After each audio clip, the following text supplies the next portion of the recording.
Bien, y para hablar de estos temas que ya le poníamos en contexto, doy la bienvenida a Wilson Sandoval, él es coordinador del Centro de Asesoría Legal Anticorrupción, ALAC Funde, que está con nosotros en el estudio de República. Wilson, ¿cómo está? Buen día, gracias por estar con nosotros. Buenos días, gracias por la invitación y aquí a la orden. Perfecto, hay mucho que conversar esta mañana sobre transparencia y acceso a la información en medio de la pandemia, y también damos la bienvenida, nos acompaña vía Skype a la comisionada presidenta en funciones del Instituto de Acceso a la Información Pública, Cristina Pérez. ¿Cómo está? Bienvenida. Muy buenos días a Wilson, a usted, Wendy, gracias por la invitación, y aquí estamos para conversar respecto de transparencia. A ver, hay varios puntos importantes porque en medio de la crisis por COVID-19 se desatan, por supuesto, otras crisis que tienen que ver con el tema social, la parte económica, política también, pero hay un punto importante y es una crisis que se está observando que tiene que ver con la transparencia precisamente y el acceso a la información. ¿Por qué razón? ¿Cómo se explica esto, Wilson? Bien, primero creo que hay que partir del hecho de que las emergencias, por tradición, son los espacios donde se generan mayor probabilidad de tener experiencias de corrupción. Nos ha pasado en El Salvador, por ejemplo, con los terremotos del 2001. Ha pasado últimamente en Colombia, en Perú, donde precisamente también han aparecido espacios de corrupción asociados a compras, por ejemplo, hospitalarias, a compras también de equipos de bioseguridad. Entonces, es decir, la corrupción, porque estemos en emergencia, no deja de existir. Al contrario, es el momento en donde el perpetrador de la corrupción aprovecha los espacios que deja la emergencia. ¿Por qué surgen estos espacios? Porque precisamente se desbloquean aquellos candados que normalmente permiten de alguna forma controlar el tema de rendición de cuentas y el tema de transparencia. Un ejemplo, de alguna u otra forma suprimimos la LACAP, el artículo 72. Ese artículo nos permitía tener cierto control sobre lo que es relativo a lo que es adquisiciones y compras de parte de la administración pública. Todo en el contexto, en teoría, de la agilidad. Otro ejemplo importante es que, de acuerdo con el decreto 593, suspendimos los plazos también de la Ley de Acceso a la Información Pública. ¿Qué pasa cuando suspendemos como todas este tipo de normativas que permiten que la ciudadanía pueda ejercer control vertical? Es decir, que nosotros desde abajo podamos exigirle a las autoridades información. Lo que sucede es que estamos a ciegas, es decir, no podemos ejercer ningún control sobre cómo el gobierno está gestionando fondos, no podemos ejercer control sobre cómo están tomando decisiones, y el derecho de acceso a la información pública es un derecho llave al final. Nos permite abrir opciones como, por ejemplo, saber cómo están manejando el tema del derecho a la salud. ¿Por qué razón? Porque hoy por hoy no sabemos, por ejemplo, en CIFCO, si las compras que están haciendo realmente están orientadas precisamente para poder atacar o enfrentar el virus. Es decir, ni usted ni yo tenemos información que nos permita conocer cómo se están gestionando estos fondos. Entonces, por eso la importancia, porque el derecho de acceso a la información pública, y ojo, en El Salvador lo manejamos de esa forma, pero a nivel de Naciones Unidas y de Corte Interamericana de Derechos Humanos, es un derecho humano y es el derecho a buscar y recibir información pública aún en medio de las emergencias. Eso permite tomar decisiones inteligentes a la ciudadanía, permite controlar al Estado y sobre todo permite reducir los espacios de corrupción. Cristina, desde el Instituto, ¿cómo se explica lo que está sucediendo sobre la transparencia, la rendición de cuentas y el acceso a la información, y cómo califica la decisión del Ejecutivo de esta suspensión de plazos de la información en este contexto de crisis sanitaria? Bueno, para el Instituto de Acceso a la Información Pública, no obstante que se ha mantenido trabajando de forma remota, es importante poner atención a esta suspensión de plazos administrativos, porque esto ha sido realmente una disposición que ha venido a afectar seriamente los avances que se tenían ya sobre transparencia. En ese sentido, creo que definitivamente desde que se emitió por la Asamblea Legislativa esta suspensión de plazos, tanto judiciales como administrativos, no solamente se ha afectado la labor del instituto, sino también, debo de decirlo, la labor de las unidades de acceso a la información, que son básicamente las que alimentan los casos que se conocen en el Instituto de Acceso. Y valga decir que eso también viene a limitar esa participación ciudadana ante el escrutinio que debe de tener la ciudadanía frente a esta pandemia y la transparencia que debe darse durante durante esta época, principalmente porque, como ya lo decía Wilson, definitivamente existen algunas situaciones particulares que no pueden estar exentas de control. Pongo un ejemplo sencillo: los presupuestos especiales que se dan durante esta época, por supuesto que deben de estar bajo el escrutinio de la ciudadanía, y el Estado, cualquiera de sus manifestaciones, Asamblea Legislativa, Ejecutivo o incluso Corte Suprema de Justicia, también deben de dar rendición de todas las actividades que están llevando a cabo bajo este presupuesto. Inclusive ahora hemos observado que también se han aprobado presupuestos especiales para las municipalidades, y las municipalidades no se pueden ver exentas de esta obligación de rendir cuentas de estos fondos que se han aprobado en pro de la emergencia. De hecho, tenemos un ejemplo claro y reciente con este retiro del comité para poder autorizar y también monitorear los 2.000 millones de dólares que le fueron que solicitó el gobierno, le fueron avalados por la Asamblea Legislativa, y lo que surgió en esta fricción entre dos sectores, ¿no? Sí. ¿Cómo se puede medir lo que está pasando, por ejemplo, en cuanto a la rendición de cuentas, sobre todo en este contexto? Creo que el comité, cuando se retiró, perdimos como la oportunidad de poder de alguna u otra forma fiscalizar qué es lo que estaba sucediendo en cuanto al manejo de los fondos, y en especial este manejo de los 2.000 millones de dólares. Con eso no quiere decir que el comité tomó una decisión incorrecta, al contrario, creo que pareció la decisión más ética y adecuada, sobre todo porque el comité en su momento nació sin ninguna facultad realmente para poder ejercer control sobre lo que estaba sucediendo. Y ellos deducieron falta de transparencia, precisamente. Claro, y aquí el dilema, y perdón que me desvío un poquito de la pregunta, el dilema está que en el discurso público se hace parecer de que el comité no quería rendir, por ejemplo, una declaración patrimonial, cuando realmente por ley, la ley taxativa, no obliga precisamente a que este tipo de perfiles rindan declaración patrimonial. Realmente los miembros del comité estaban ahí como parte de la ciudadanía y como observadores, precisamente para poder fiscalizar lo que estaba sucediendo. Pero pareciera que desde el primer momento en que el comité empieza a funcionar, funciona como un apéndice, ¿no? Es decir, como un adorno al cual nosotros, desde la que hemos tenido como acceso a información y con miembros del comité, en ningún momento se les compartió información, en ningún momento se les compartía la toma de decisiones. Las decisiones las tomaba el Ejecutivo sin consultarle precisamente al comité. Es decir, pareciera que hay un patrón claro y malicioso de parte del órgano ejecutivo en no querer compartir información ni con el comité, ni con la ciudadanía, ni con la Corte de Cuentas de la República, ni con ningún otro organismo que deba ejercer control. Sí, de hecho, leer el decreto de los 2.000 millones que le fueron aprobados al gobierno, hay una cláusula donde dice que todo el presupuesto relacionado a esos fondos para enfrentar la pandemia no deben tener reserva de información. Claro, y hace alusión al principio de máxima publicidad. Exactamente. Entonces debería haber máxima publicidad en ese sentido. Ahora, la gente, y aquí quiero entrar como en detalle con lo que piensa la gente, lo voy a decir de esta forma sin ser peyorativo, sino que con una forma de ejemplificarlo, la gente a pie, ¿no? Sí. La gente cuestiona, ¿por qué rendición de cuentas en este momento? ¿Por qué hablar de rendición de cuentas o transparencia en medio de la emergencia? Es porque precisamente que el flujo de dinero que estamos manejando históricamente es tan grande, y los antecedentes que tenemos es que se nos hace necesario precisamente garantizar que esos fondos vayan a quienes más los necesitan, y son precisamente en los centros de contención y en los hospitales. Entonces, no es un tema de malicia, ni es un tema de querer molestar al gobierno o a los diferentes órganos de Estado, es porque es un derecho humano, y es un derecho humano que me garantiza el poder, para que la redundancia, garantizar de que los fondos vayan hacia donde deben de ir, pero se necesita fiscalización para eso. Claro, de hecho, y a propósito, este lunes los diputados aprobaron una ley especial transitoria para enfrentar la pandemia con dos componentes, un componente sanitario y el otro que va enfocado también a la reactivación económica. Sí. Y hay un apartado que me gustaría que lo viéramos, por favor, producción, si lo puede poner, porque ahí habla específicamente de la garantía de la información oficiosa que tiene que dar el gobierno.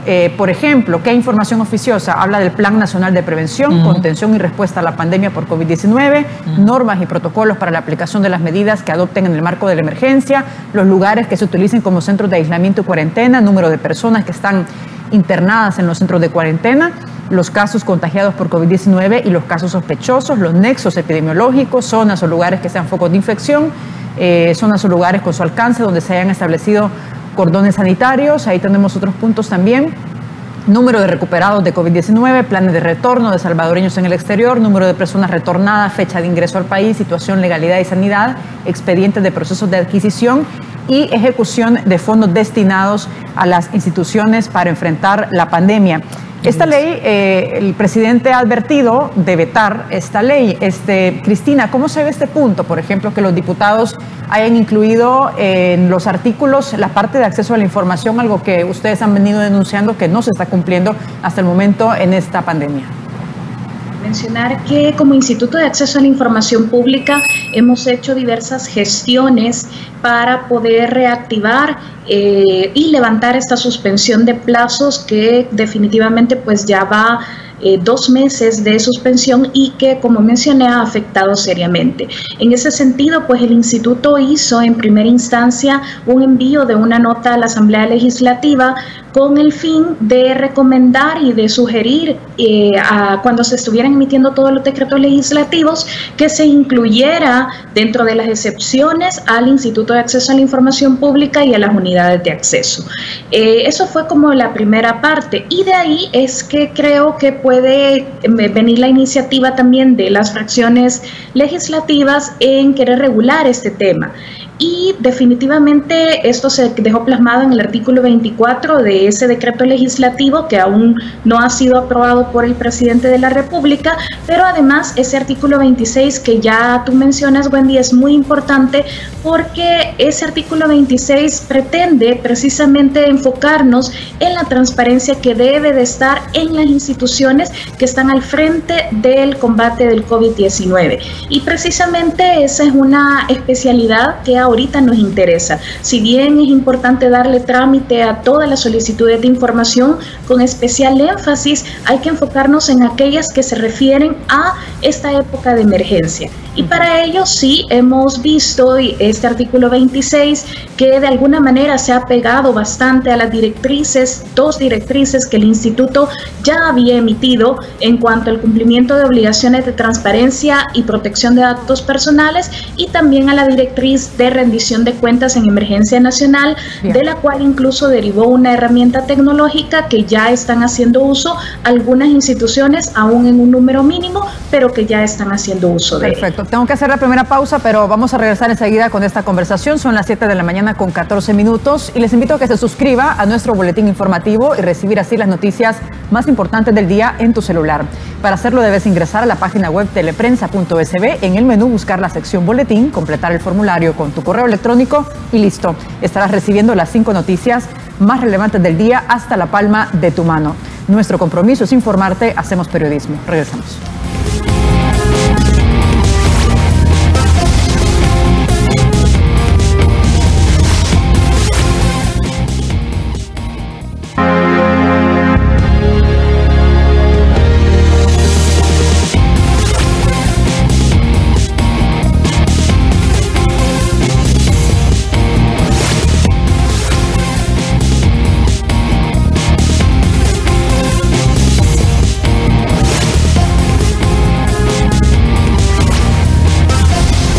Bien, son las 7 de la mañana con 18 minutos. Continuamos en República haciendo un análisis sobre el tema de transparencia y acceso a la información en medio de la pandemia por COVID-19. Nos acompaña en el estudio Wilson Sandoval, coordinador del Centro de Asesoría Legal Anticorrupción ALAC Funde, y también nos acompaña vía Skype la comisionada presidenta en funciones del Instituto de Acceso a la Información Pública, Cristina Pérez. Wilson, hay un aspecto importante sobre todo esto que hemos conversado, porque entiendo y creo que la gente tiene que tener un poco más claro ¿en qué le afecta, por ejemplo, que no haya transparencia y acceso a la información? ¿En qué le afecta que las instituciones del Estado estén negando información a los ciudadanos? ¿En qué puede derivar eso en cuanto a los derechos que tienen los salvadoreños, de acuerdo a la Ley de Acceso a la Información Pública, pero también el derecho que tienen en sí? Por ejemplo, el tema de la salud. Sí. Y aquí lo vinculo con cuántas denuncias ustedes como ALAC han recibido en este contexto de pandemia también. Nosotros a la fecha, al día de ayer que cerramos el boletín que sacamos semanal de denuncias, cerramos con un poquito más de 100 denuncias. De esas 100 denuncias, aproximadamente el 32% de denuncias son contra el MinSal y el resto, el grueso, son contra las municipalidades. Lo preocupante del MinSal, y para que la gente pueda comprender por qué es que es importante el tema del derecho de acceso a la información pública, es porque la mayoría de denuncias es porque los ciudadanos dentro de los centros de contención, ciudadanos también como que están dentro de, por ejemplo, del Hospital Saldaña, han pedido información pública al oficial del MinSal y no han recibido respuesta. ¿Y qué es lo que quiere saber el ciudadano respecto o cuando elabora su petición de información pública? Lo que quiere saber es, por ejemplo, si está infectado o no de COVID, claro. Quiere saber la respuesta sobre su resultado de laboratorio, quiere saber criterios de movilización de por qué lo mueven de un centro de contención a otro, porque ese tipo de información la ciudadanía no lo tiene y tampoco el órgano ejecutivo lo logra transmitir a través del MinSal. Entonces hay una cotidianidad del derecho, es decir, el derecho nos sirve, por ejemplo, para saber cosas tan sencillas o básicas dentro de este contexto, como saber la respuesta de mi prueba de laboratorio si estoy infectado o no. Otro ejemplo, la información pública tiene ciertas características, debe ser oportuna, debe ser veraz, debe ser sencilla. Cuando pasó lo del SENADE, tuvimos también demasiadas denuncias también de la ciudadanía, un poquito más de 17% de las denuncias se enfocaban en que trataban de entrar en contacto con el gobierno y no tenían respuesta, y también elaboraban peticiones de información pública dirigidas al MINEC, en este caso por el tema del SENADE, para saber cuáles eran los criterios o para poder acudir o no a obtener el bono. Tampoco tuvieron respuesta. Entonces, hay que dimensionar que el derecho nos sirve en la vida diaria, al final, para conocer este tipo de cosas. Y hay un polo tierra, hay que aterrizarlo, de que ese derecho me sirve para poder tomar decisiones inteligentes. Y ya para cerrar esta parte, alguien que está en un centro de contención y que a la fecha ha hecho una petición de información pública al MinSal para saber si está infectado o no y no tiene la respuesta, no puede tomar la decisión inteligente de cuánto tiempo más va a estar dentro del centro de contención, no puede tomar la decisión inteligente de aislarse o más dentro del grupo que está en el centro de contención, ni siquiera puede tomar la decisión inteligente de saber cuánto tiempo va a estar recluido para saber si va a perder su trabajo o no. Tiene una tremenda incertidumbre, ¿no? Claro, está en una incertidumbre. Sí. Y el derecho lo que busca es precisamente limitar esas incertidumbres. Entonces, la gente debe comprender, y aquí es donde me dirijo como al público en general, el derecho es un derecho que nos sirve precisamente para poder, además de controlar al Estado, para poder tener información que nos favorece y que nos permite precisamente tomar decisiones inteligentes en medio de este contexto o en medio de la pandemia. Cristina, y sobre este punto que conversamos con Wilson, ¿cuántos casos en esta crisis sanitaria ha recibido el Instituto de Acceso a la Información Pública? Y, por ejemplo, si nos puede hacer una especie de balance de qué tipo de instituciones, ya lo decía Wilson, una de ellas es el Ministerio de Salud, que está negando información importante a los ciudadanos. ¿Qué otras instituciones no están brindando la información requerida de acuerdo a la ley? Bueno, voy a dividir mi respuesta en dos partes. Uno, en nuestra unidad de acceso a la información pública, que se ha mantenido pues laborando independientemente de esta suspensión de plazos, se ha mantenido laborando de forma remota, y por ello es que le ha dado trámite a las solicitudes de información. Hasta la fecha, desde la fecha que entramos nosotros en, digamos, cuarentena, que fue el 19 de marzo de este año, hasta ayer, hemos recibido un total de 25 solicitudes de información dirigidas al Instituto de Acceso a la Información. De esas han sido 12 resueltas oportunamente en el tiempo de ley. Están en trámite todavía 4, de hecho una última que entró el día lunes. Han sido reorientadas 8, porque muchas personas acuden al instituto, y eso también es importante mencionarlo, que primero tienen que buscar la información en las unidades de acceso a la información del ente al que corresponde la misma, porque muchas veces van directamente al instituto. Entonces hemos tenido 8 reorientaciones en ese sentido, donde nuestro oficial de información les dice y les indica a qué institución abocarse. Y tenemos suspendida una, que es una que necesita un trámite presencial, ya que es una búsqueda de expedientes, no es relacionada con el COVID-19, pero en total han sido 25 en la unidad de acceso. Los números se mantienen más o menos similares en el caso de ya las apelaciones que han ingresado. El dato curioso quizás que quiero compartirles es que en el caso de las apelaciones, la mayoría de ellas no tiene que ver con el tema del COVID-19, sino que únicamente son 2.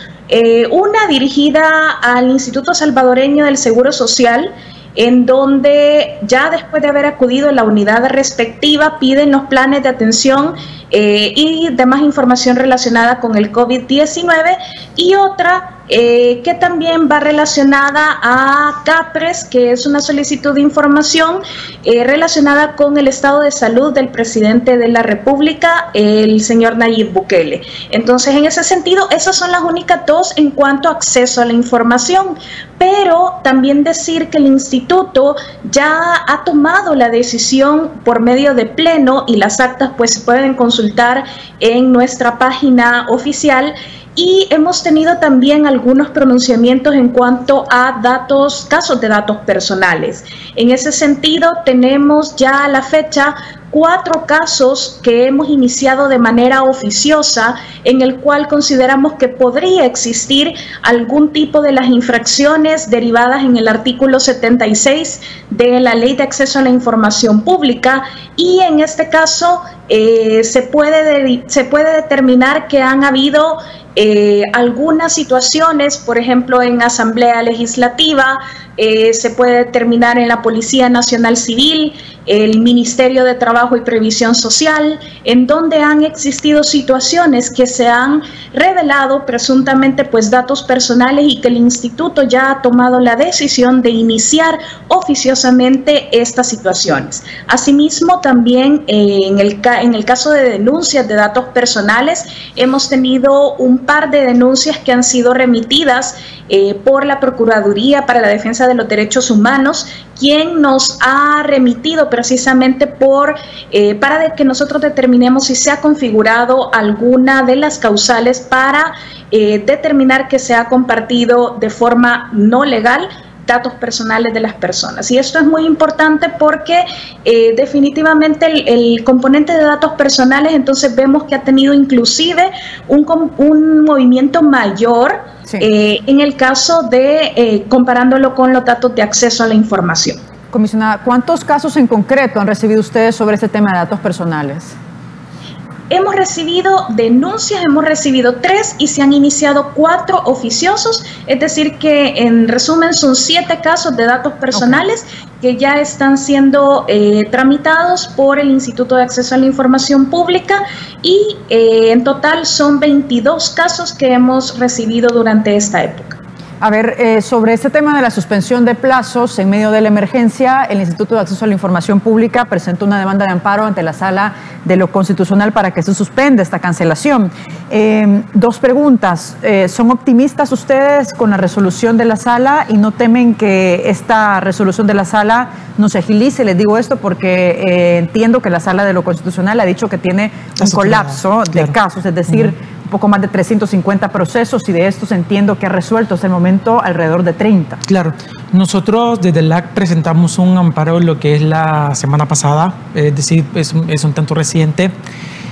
Nuestro optimismo va en el sentido de que parte de la elaboración del amparo que presentamos está amarrado mucho a la jurisprudencia de la Corte Interamericana de Derechos Humanos. Es decir, no nos sacamos de la manga aquí el tema de por qué es importante que se levanten la suspensión de plazos con respecto al derecho de acceso a la información pública, y de hecho lo amarramos mucho también al derecho humano a buscar recibir información pública, desde el punto de vista de que en una emergencia lo que debe funcionar también es la Contraloría Social. Ese es como el argumento básico que tratamos de utilizar, y también utilizamos el argumento de las respuestas que hemos ahora obtenido de parte del MinSal, del MOP, por ejemplo, de los oficiales de información pública, cuando pedimos información relativa a al tema de la emergencia. La respuesta de los oficiales ha sido la siguiente: es que se amparan en el decreto 593 para decir de que están suspendidos los plazos, pero la respuesta de los oficiales nunca es que la información exista o que la información está. Por analogía o por inferencia podemos decir la información está, la tienen, de hecho la información incluso deben de estarla procesando, pero no la quieren entregar por un motivo político. Ahora, en cuanto a la expectativa de que la Sala pueda resolver a favor, tenemos cierta esperanza, por así decirlo, por cómo lo amarramos desde los derechos humanos, pero también seamos conscientes de que la Sala está saturada. y sobre todo está saturada por un tema también de habeas corpus, donde los derechos humanos también de la gente se están viendo demasiado afectados. Y es un punto importante, la sala puede resolver a favor, pero eso no garantiza que el Ejecutivo vaya a cumplir esta resolución, porque ya lo hemos visto que, por ejemplo, no ha acatado el fallo de la sala de lo constitucional referente a los decretos. Y ese es como el otro problema, que al final la sala puede resolver a favor nuestro de derecho, pero de hecho pareciera de que el Ejecutivo ha tomado la decisión de entrar como en desacato, por así decirlo, o no entrar en obediencia a lo que va indicando otro poder del Estado, como es el órgano judicial. Sí. Un tema de rompimiento del orden constitucional sumamente grave, donde la Corte ya se ha manifestado, Human Rights también se ha manifestado en ese sentido, incluso también algunos congresistas a nivel bipartidista de los Estados Unidos también se han manifestado, y es un problema porque la gente, y aquí vuelvo a ser el pueblo tierra, lo que la Sala de lo Constitucional está haciendo son defendiendo los derechos humanos de la ciudadanía en general. No están haciendo un ataque contra el Ejecutivo, al contrario, están tratando de defender precisamente la institucionalidad y defendiendo precisamente de que nuestros derechos sean garantizados en medio de esta emergencia. Bien, tenemos que hacer una pausa, pero vamos a regresar enseguida con más de esta entrevista. Y les recuerdo que Canal 33 se suma al llamado a la solidaridad y a través de Teleprensa Altruista visitará las comunidades más necesitadas para llevar ayuda en medio de esta crisis. Necesitamos de su colaboración con víveres, alimentos no perecederos y artículos de desinfección y limpieza. Visite nuestras redes sociales de Canal 33 para obtener más información y apoyarnos. Para seguir adelante se necesitan pasos firmes. Somos salvadoreños, una misma familia. Estamos contigo. Regresamos.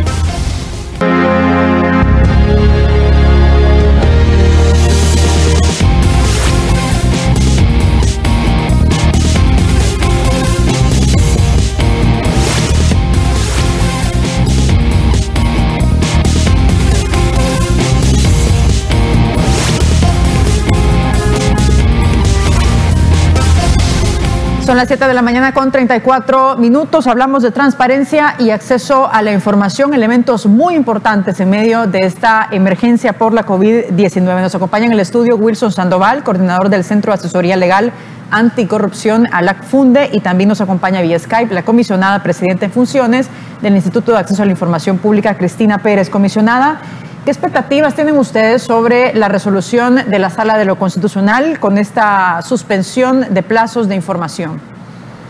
Bueno, mencionar que para el Instituto de Acceso a la Información sería, digamos, la segunda gestión que se hace en este mismo marco, ya que, como lo había comentado, hicimos primero la gestión vía Asamblea Legislativa para ver si ahí se podía solventar la situación. Al no ver movimiento al respecto, pues el instituto sesiona y toma la decisión de que ya había transcurrido varios decretos legislativos y que no se le había dado pues cabida a nuestra petición. En ese sentido, nos reunimos con el equipo y ya empezamos a planificar la presentación de esta demanda de amparo contra ley autoaplicativa. En este sentido, la demanda representa un reto porque definitivamente, en primer lugar, la Sala de lo Constitucional se ve o es vista como un mecanismo procesal constitucional esta demanda de amparo, que tiene obviamente por objeto dar una protección reforzada en derechos y categorías jurídicas subjetivas que son protegibles y que son de rango constitucional. En ese sentido, en primer lugar, quizás el primer reto que tuvimos y que hemos enfrentado y que hemos planteado pues la teoría respectiva a la sala es cómo acreditar la legitimación de una persona jurídica, en este caso el instituto, para que pueda interponer este tipo de peticiones. Sí. Y precisamente nosotros lo hemos enmarcado en 3 derechos específicos. Uno, evidentemente, pues en el derecho de acceso a la información pública, que deriva del derecho de libertad de expresión. Lo hemos enmarcado en la protección de datos personales, que deriva también del derecho de intimidad y de otros derechos que están en el artículo 2 de la Constitución, y también lo hemos enmarcado en el derecho de protección no jurisdiccional. En esos 3 derechos, pues nosotros hemos visto la afectación de rango constitucional y creemos que esos argumentos, pues de alguna manera van a hacer reflexionar también a la sala para ya poder levantar esta suspensión de plazos. Comisionada, si la sala en caso reflexiona, como lo dice usted, falla a favor, por ejemplo, de que el Ejecutivo brinde esta información y desbloquee esta suspensión de plazos, ¿qué pasa si el gobierno no cumple con esta disposición? Bueno, ahí tendrá que ser ya en el propio caso o expediente las acciones legales que estén habilitadas. La Sala de lo Constitucional puede dar aviso inclusive a la Fiscalía General de la República para que supervise el cumplimiento de una medida y el posible cometimiento de algún ilícito penal, porque las resoluciones de la Sala no son recomendaciones, sino que tienen un carácter eminentemente obligatorio y por lo tanto ya sería un desacato a esa resolución de la sala, pero eso será la Fiscalía General de la República la que determine si existe o no una posible conducta que se adecue a este punto. Ahorita pues únicamente estamos esperando el examen liminar que naturalmente pues hace la Sala de lo Constitucional y en ese sentido pues estaremos atentos a ver cuál es la resolución que toma. Nosotros también hemos solicitado una medida cautelar que precisamente para no esperar hasta la sentencia que dicte la sala, sino que ya en una resolución liminar se pueda tener alguna expectativa ya más clara de levantar estos plazos en materia de transparencia. A ver, considero importante también hacer un análisis y dar una mirada a nivel regional y ver qué es lo que está sucediendo con otros países de la región en cuanto al acceso a la información y la transparencia en medio de esta pandemia. Vamos a ver un informe regional de acceso a la información y libertad de expresión de la Alianza Regional por la Libertad de Expresión e Información. Ahí tenemos en pantalla y hay unos puntos importantes y claves para poder analizar. Vamos a ver algunos datos. Ahí tenemos, por ejemplo, en tiempos del COVID-19, el acceso a la información pública en plena pandemia se incumplen los plazos de entrega de información en la mayoría de los países que consultamos. Dice 53% se incumplen los plazos vigentes, un 30% no se cuenta con suficiente información, un 17% se cumplen los plazos previstos. Vamos a ver otra lámina que nos brinda información importante. Por ejemplo, ahí tenemos arriba en color morado la parte de Ecuador, El Salvador, Costa Rica, Colombia y México con un 33% de goce pleno de derechos. Ahí tenemos abajo otros países. Vamos a ver otra lámina a ver si se puede apreciar para tener esta información importante. Dice solo el 44% de los países que tienen órgano garante de acceso a la información pública tramitan normalmente las apelaciones en tiempos del COVID-19. En 44%, las apelaciones por incumplimientos en la entrega de información se tramitan de manera normal, otro 44% se tramitan irregularmente. Ahí tenemos los países y un 12%, no alcancé a ver esa información. A ver, transparencia activa en contexto de COVID-19, la información es insuficiente y de baja calidad, compras y contrataciones, por ejemplo, un 70% es información escasa de mala calidad y un 30% información de alta calidad. En cuanto a recursos a sectores vulnerables, un 58% información compleja, poco clara y no transparente y un 42% información disponible, clara y sencilla. Y en cuanto a violencia de género e intrafamiliar, un aspecto que también es muy preocupante en medio de esta pandemia, un 67% cuentan con estadísticas y un 38% no cuentan con las estadísticas. Comisionada, si bien El Salvador no está a los niveles en cuanto a acceso a la información y transparencia que tiene Venezuela, Cuba, Nicaragua, por ejemplo, pero sí es preocupante esta situación de negación de información. ¿Qué tanto retraso hemos tenido? Y también me parece importante porque sobre todo el instituto a lo largo de estos 6-7 años ha pasado por varias crisis. Por ejemplo, ¿han visto ustedes un retroceso semejante en estos 7 años prácticamente como lo que estamos observando en esta pandemia? Pues como el contexto de la pandemia por el COVID-19 ha venido de alguna manera a desestabilizar el ritmo normal que hemos tenido durante todo este tiempo, evidentemente pues desde el 2011 que ya está en vigencia la ley y desde el 2013 que está en funcionamiento el Instituto de Acceso a la Información Pública, no habíamos tenido una época en donde se pasara 2 meses sin poder hacer uso de este derecho. Entonces nosotros estamos trabajando arduamente para elevar el nivel de transparencia, pero definitivamente definitivamente en este momento no podemos medir, como lo decía Wilson al inicio de su intervención, no podemos medir algunos parámetros, y entonces eso de alguna manera vuelve la necesidad imperiosa de que definitivamente tiene que haber una rendición de cuentas, tiene que haber transparencia y tiene que haber una protección de los datos personales, que ahorita no se ha podido hacer de manera íntegra porque los plazos están suspendidos, porque algunas resoluciones pues no se han podido emitir por esa misma razón, y definitivamente, como lo mencionaba ya anteriormente, los esfuerzos que han hecho las instituciones son muy pocos. Hasta ahorita tenemos un total de 22 alcaldías y de 19 instituciones no municipales que han publicado alguna información, pero si lo vemos en el marco de todas las instituciones es un número bastante reducido, pero definitivamente pues todo esto hay que potenciarlo en todas las unidades. Tenemos que estar pendientes de contrataciones y adquisiciones, tenemos que estar pendientes de los instrumentos normativos, sobre todo pues en esta época donde hay abundancia de instrumentos normativos de varios ministerios, de la Presidencia de la República, de la misma Asamblea Legislativa. Entonces, todo eso se enmarca en el derecho que tiene la ciudadanía de estar informados de forma oportuna y de forma integral de todo el contexto sobre la emergencia por la pandemia del COVID-19. Wilson, antes de la crisis por COVID-19, ¿ya habían señales de un atraso en transparencia y acceso a la información? Sí. Habíamos identificado algún patrón de resistencia o delimitante al tema de entregar información pública. Ojo, quiero hacer una diferencia. Este patrón lo veníamos identificando desde administraciones anteriores, sí, pero hemos notado que se ha agudizado también con estos últimos 10 meses de la administración del presidente Bukele. Una prueba es que la gente solicita información, apela ante el instituto, en el instituto se le da la razón a la gente, es decir, en este caso la gente vence al Estado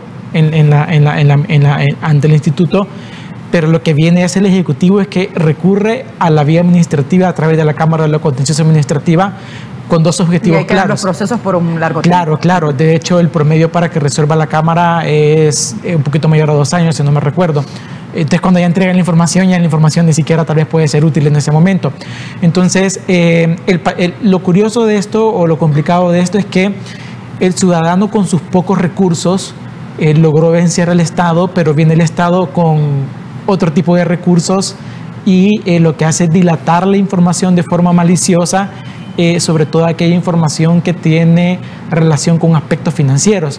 Ejemplo, información de la OIE, curiosamente información acerca del Hotel Estancia Mayor militar, y uno se pregunta ¿por qué limitamos información que tiene que ver con la construcción o infraestructura de un hotel? Y estos casos están metidos en la Cámara de Contencioso Administrativo. Entonces, la ciudadanía se ve en la situación de que vence al Estado, pero nuevamente tiene que volver y tratar de ir a vencerlo a la Cámara de la Contención. Este es un patrón que nos parece que es repetitivo, es malicioso y que tiene toda la intención clara de no entregar la información al público. Entonces se viene como agonizando. Y una experiencia como muy personal desde DALAC. Cuando nosotros vamos y nos presentamos al instituto, llegamos un par de abogados, ¿no? Que es como el equipo que conforma. Y curiosamente, pues, del Ejecutivo llegan 4 o 5 abogados, ¿no? De la otra contraparte. Es decir, hay una inversión incluso de recursos de parte del Estado para amedrentar a la sociedad civil en cuanto a la exigencia del derecho. Y ahora imagínense un ciudadano que ni siquiera tal vez ha estudiado derecho y que intenta obtener información y se enfrenta a todo un grupo de abogados que están allí precisamente para poder desvirtuar cualquier acción que trate de hacer de que la ciudadanía obtenga la información. Entonces, hay una política de restricción de parte del Estado, una política implícita, tal vez no escrita, pero sí implícita. Pero sí hay una política, así lo analizamos. Exacto, así lo analizamos nosotros. Vamos a hacer la última pausa, pero regresamos enseguida con más información. Son las 7:47 y recuerde que estamos en las redes sociales, puede participar, hacer sus preguntas, comentarios o reacciones de los temas que abordamos esta mañana, transparencia y acceso a la información en medio de la pandemia por COVID-19. Estamos en Twitter, República 33 TV, nos puede enviar mensajes en WhatsApp 7318-7627. Facebook, República TV 33. En la página web nos encuentra como www.canal33.tv y transmitimos la entrevista en nuestro canal de YouTube. Regresamos.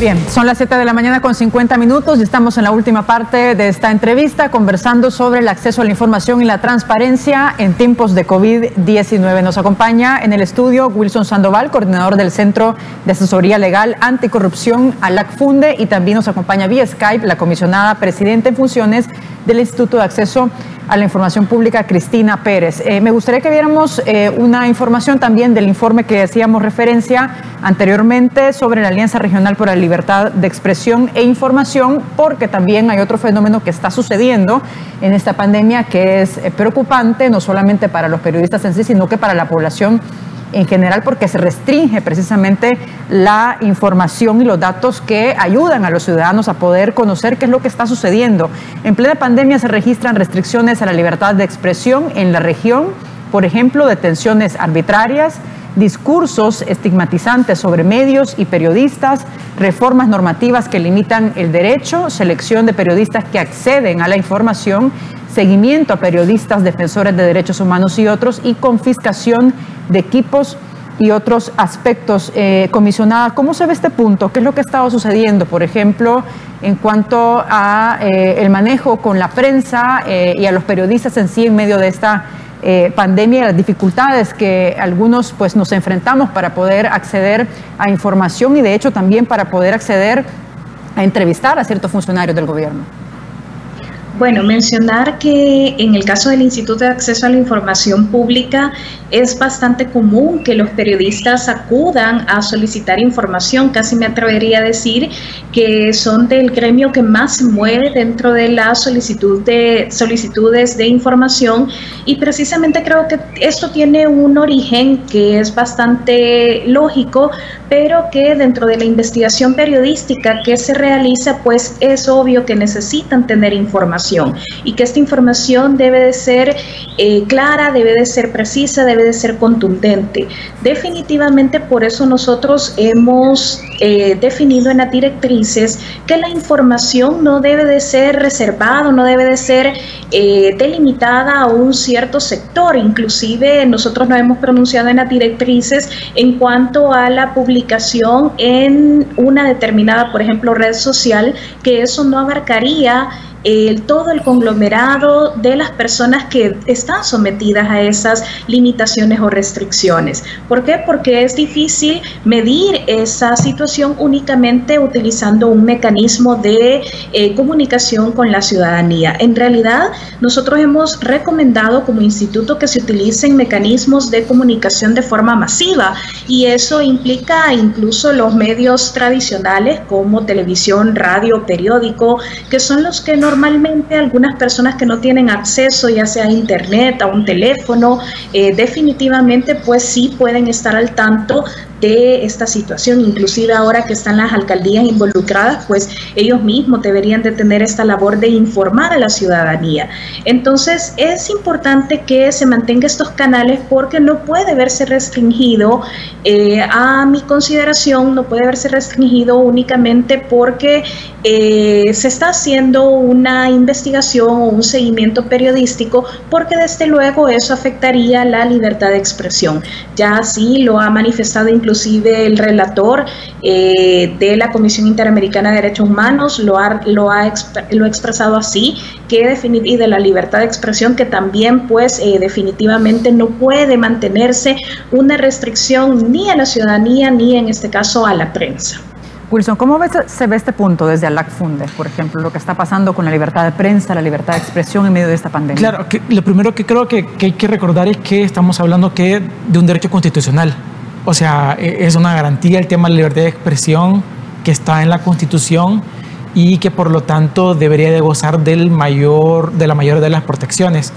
Y aparte de eso hay que sumarle de que el esfuerzo o la utilidad del medio de comunicación es precisamente informar a la población.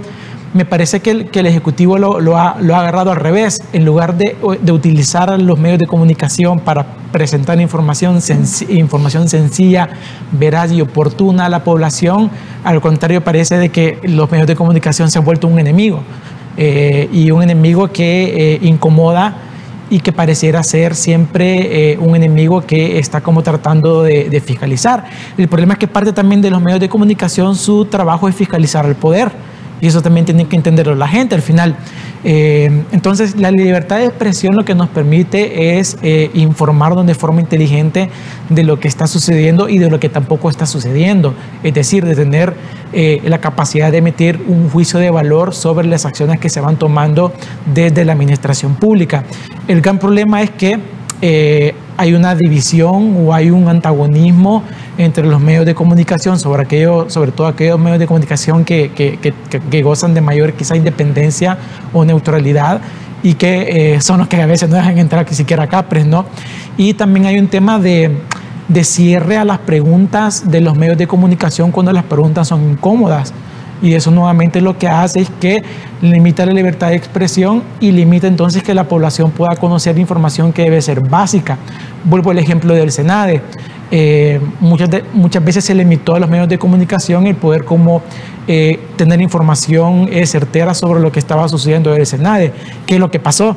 Al final la gente fue y se llenó las calles esperando recibir el bono. ¿Cómo se pudo haber evitado esto?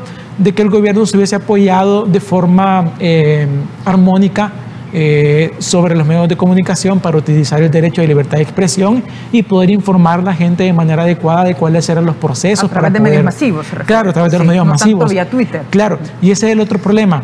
La libertad de expresión no se reduce a temas digitales. Una de las cuestiones que menciona la Corte Interamericana de Derechos Humanos en cuanto a las resoluciones que ha venido brindando es que la información debe ser sencilla, debe llegar a todo el público, y a través de Twitter o a través de Facebook o Instagram no llega a todo el mundo. Por eso es lo importante de estos tipos de espacios, porque es a través de la televisión y la radio que podemos llegar precisamente a públicos que también no tienen acceso a las redes sociales. Hay un caso con el que quiero cerrar. Es un caso que reportó el Instituto de Derechos Humanos de la Universidad de El Salvador, donde se detuvo una persona, a un joven campesino de la zona rural, y este joven expresaba de que él no sabía que estábamos en emergencia. Él no estaba al tanto de que había una pandemia y fue detenido y está retenido en este momento por esto. Y el Instituto de Derechos Humanos de la UIS está tratando de ver cómo, de alguna manera, con un habeas corpus puede sacarlo. Y eso es un ejemplo de que cuando vetamos la libertad de expresión, hay gente que no es informada al final. Y es lo que pasó con este joven. El joven no sabía... Claro, la misma persona que no tiene recursos. Claro, probablemente no tiene recursos. Quizás no tiene un celular o no tiene datos. Definitivamente, a lo mejor a lo mucho que tenía una radio. Entonces el joven explicaba en su testimonio, en el momento de que brindó declaración, que él sabía de que algo pasaba afuera, pero no sabía qué es lo que estaba pasando exactamente, y sale y es retenido. Ahí es la importancia de una libertad de expresión que pueda ser eficaz, pueda ser sencilla y puede ser oportuna. Sí. Bien, vamos a cerrar con algunos comentarios que tenemos en redes sociales y con esto finalizamos esta entrevista. Ahí tenemos el primero. José Luis Benítez dice: esta pandemia es una grave crisis de salud, pero también una crisis de información y transparencia. Hay que combatir la desinformación, incluso la que difunden funcionarios públicos. Por ello es vital que no se suspenda el derecho de acceso a la información pública. Vamos con otro comentario rápidamente. Rafael Mengíbar dice: en materia de acceso a la información se avanzó bastante, sería grave retroceder. La población demanda estar debidamente informada y generar confianza en la administración pública. Vamos con el último comentario por el tiempo. Dice Roberto Burgos Viale: la paralización del sistema de acceso a la información pública no solo ha impedido a los ciudadanos ejercer contraloría, sino que ha permitido al gobierno evadir la rendición de cuentas y cumplir con las entregas de información ordenadas por el Instituto de Acceso a la Información Pública. Con esto finalizamos. Comisionada, muchas gracias por haber estado con nosotros vía Skype. Gracias por su tiempo. Muchísimas gracias, Wendy, por la invitación. Un gusto también haber compartido con Wilson. Y definitivamente, pues, estamos en pro de transparencia y en apoyar todos los esfuerzos para que pueda ya regularse este derecho fundamental. Perfecto. Wilson, muchas gracias por haber estado. A la orden. Buenos días y mucho gusto.